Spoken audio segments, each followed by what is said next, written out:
महाभारत के युग को सामान्यतः द्वापर युग के नाम से जाना जाता है। उस समय भी समाज में पतियों की एक से अधिक पत्नियां होना आम बात थी, लेकिन किसी महिला के एक से अधिक पति होने की कल्पना भी नहीं की जा सकती थी। ऐसे में द्रौपदी का 5 पतियों की पत्नी होना उस समय के लिए न केवल आश्चर्यजनक था, बल्कि समाज के लिए अस्वीकार्य भी। द्रौपदी को इस कारण जीवन भर समाज की तानों, अपमानों और आलोचनाओं का सामना करना पड़ा।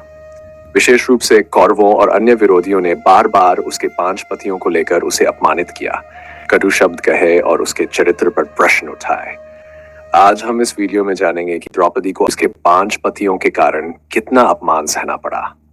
सबसे पहली और सबसे पीड़ादायक घटना थी हस्तिनापुर की राजसभा में उसका चीरहरण, जब युधिष्ठिर जुए में अपना सब कुछ हार गए, राज्य, भाई और अंत में द्रौपदी तक। तब दुर्योधन के आदेश पर द्रौपदी को उसके बालों से पकड़कर सभा में घसीट कर लाया गया। वहां दुर्योधन ने उसका उपहास करते हुए कहा, तुम्हारे 5 पति होते हुए भी आज तुम मेरी दासी बन चुकी हो।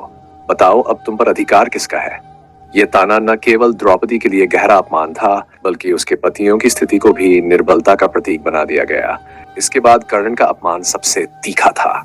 जब द्रौपदी चीरहरण के समय सभी से सहायता मांग रही थी, तब कर्ण ने उसे भरी सभा में वेश्या कर डाला और बोला, जिस स्त्री के 5 पति हो उसका सम्मान क्या और लज्जा कैसी। कर्ण के इन शब्दों ने द्रौपदी के आत्मसम्मान को गहरे आहत पहुंचाया। महाभारत के अनेक प्रसंगों में यह देखने को मिलता है कि कौरवों ने बार बार द्रौपदी के 5 पति होने को लेकर उसके चरित्र पर प्रश्न उठाए। उन्होंने उसे व्यभिचारिणी, 5 पतियों वाली स्त्री जैसे अपमानजनक नामों से पुकारा और उसे समाज से बहिष्कृत करने तक की कोशिश की। दुर्योधन ने द्रौपदी को नीचा दिखाने का कोई अवसर नहीं छोड़ा। चाहे वह शक्ति प्रदर्शन हो या शब्दों के प्रहार, वह हर अवसर पर द्रौपदी को अपमानित करता रहा। सबसे भयावह क्षण वह था जब दुशासन ने द्रौपदी का वस्त्र हरण करने का प्रयास किया। यह घटना न केवल द्रौपदी के जीवन की, बल्कि संपूर्ण महाभारत की सबसे शर्मनाक घटना बन गई, जिसने उसे अंदर तक झकझोर दिया। फिर जब पांडव वनवास पर गए, तब जयद्रथ ने द्रौपदी का अपहरण करने की कोशिश की और कहा, तुम जैसी सुंदर स्त्री को एक पति क्यों नहीं मिला? 5 पतियों के होते हुए भी तुम आज अकेली हो। यह भी उसके चरित्र पर सीधा प्रहार था। अज्ञातवास के दौरान मत्स्य नरेश की सभा में सेनापति कीचक ने भी द्रौपदी का अपमान किया, लेकिन भीम ने उसका प्रतिशोध लिया और कीचक को मृत्यु के घाट उतार दिया। महाभारत के अनेक प्रसंगों से यह स्पष्ट होता है कि समाज द्रौपदी के 5 पतियों वाली स्थिति को सहजता से स्वीकार नहीं कर पाया। उसकी भावनाओं और मर्यादा को बार बार चोट पहुंचाई गई। उसे हर पति के साथ अलग अलग संबंध निभाने पड़े और इस बात को लेकर भी समाज ने उस पर उंगली उठाई। अक्सर उसे 5 पतियों वाली स्त्री कहकर उपहास का पात्र बनाया गया। लेकिन इन तमाम तानों, अपमानों और आरोपों के बावजूद द्रौपदी ने अपने आत्मसम्मान, साहस और धर्म की मर्यादा को कभी नहीं छोड़ा।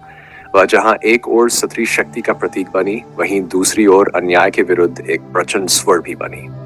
चीरहरण के समय जब पूरी सभा मौन थी, तब द्रौपदी ने अकेले अन्याय के विरुद्ध प्रश्न उठाए। सभी की आंखें झुक गई, लेकिन द्रौपदी ने अपने अपमान को कभी कमजोरी नहीं बनने दिया।